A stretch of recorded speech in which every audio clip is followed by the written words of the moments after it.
जय हिंद। स्टडी बसेरा के नए वीडियो में आप सभी का हार्दिक हार्दिक स्वागत है। चैनल पर अगर नए हैं तो चैनल को सब्सक्राइब कर लीजिएगा। वीडियो अगर पसंद आता है वीडियो को लाइक और शेयर भी करते चलिएगा। बेल आइकन को भी क्लिक कर लीजिएगा, जिससे सभी वीडियो का नोटिफिकेशन आपके पास समय पर पहुंचता रहेगा। और वीडियो अगर पसंद आता है वीडियो को शेयर भी करते चलिएगा। चलिए, पहला प्रश्न है, वैदिक काल में किस जानवर को अघन्यक माना गया था? ऑप्शन ए घोड़ा, ऑप्शन बी बैल, ऑप्शन सी गाय, ऑप्शन डी भेड़। सही जवाब हो जाएगा ऑप्शन सी, गाय को अघन्य माना गया था।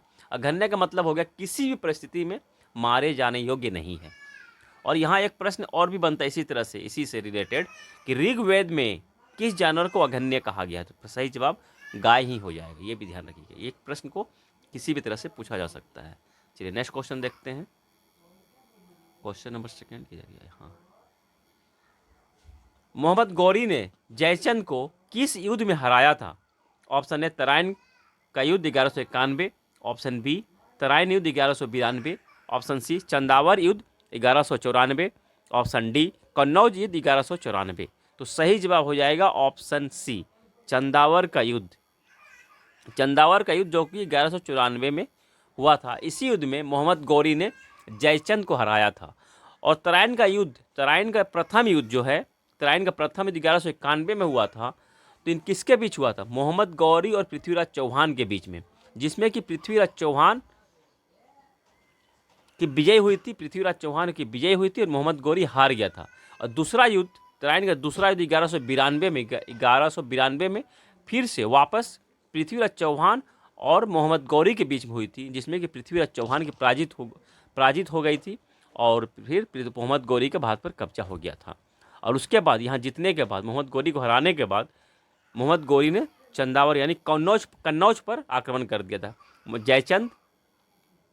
जयचंद कहाँ का राजा था? तो कन्नौज का राजा था। और इसे जयचंद पर हमला कर दिया था, कन्नौज पर हमला कर दिया था। और जहाँ की चंदावर की जगह में युद्ध हुई थी और यहाँ इसने जयचंद हाथी से गिर गया था और गिरकर इसकी मृत्यु हो गई थी। इस तरह से मोहम्मद गौरी की विजय हुई थी।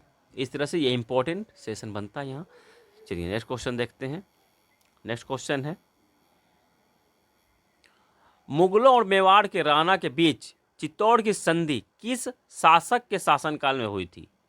किस शासक के शासनकाल में चित्तौड़ की संधि हुई थी? Option A Akbar, option B Jahangir, option C Shahjahan, option D Aurangzeb. तो सही जवाब हो जाएगा ऑप्शन बी, जहांगीर के शासनकाल में चित्तौड़ की संधि हुई थी।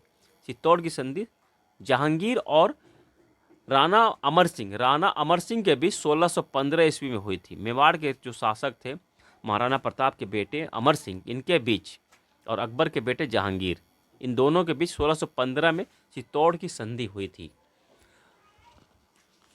जहांगीर के बचपन का नाम सलीम था। जहांगीर के बचपन का नाम सलीम था, जिसका कि पूरा नाम, राजा जब बना था तो इसने नसरुद्दीन मोहम्मद जहांगीर बादशाही गाजी की उपाधि धारण करके गद्दी पर बैठा था।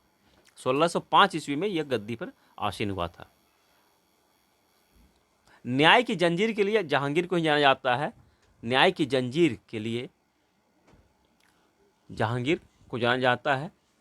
और जहांगीर ने अपनी आत्मकथा तुजुक ए जहांगीरी भी लिखी है। जहांगीर ने सिखों के 5वें गुरु अर्जुन देव को फांसी दी थी। क्यों फांसी दी थी?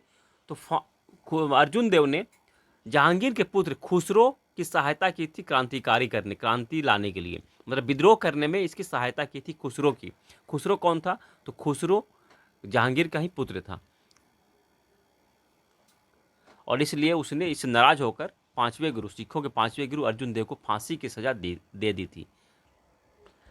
और जहांगीर के मकबरे का निर्माण नूरजहां ने करवाया था। नूरजहां का वास्तविक नाम मेहरुनिसा था, यह भी ध्यान रखिएगा। और गुलाब से